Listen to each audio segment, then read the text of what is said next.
Alopecia areata is a condition that makes your hair fall out in small, round patches.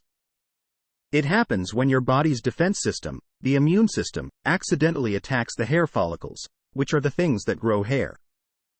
This makes the hair fall out.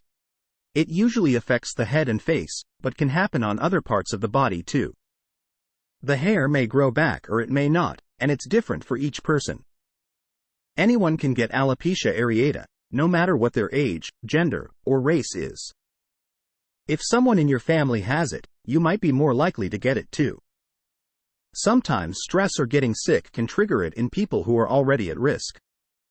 There are three main types of alopecia areata: patchy, small patches of hair loss; totalis, all hair on scalp is lost; and universalis, all hair on body is lost.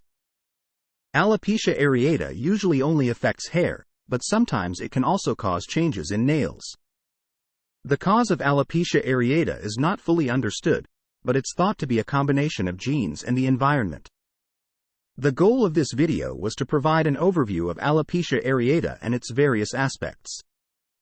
If you would like more information about alopecia areata, or if you think you suffer from alopecia areata, please consult your doctor. Thank you for watching.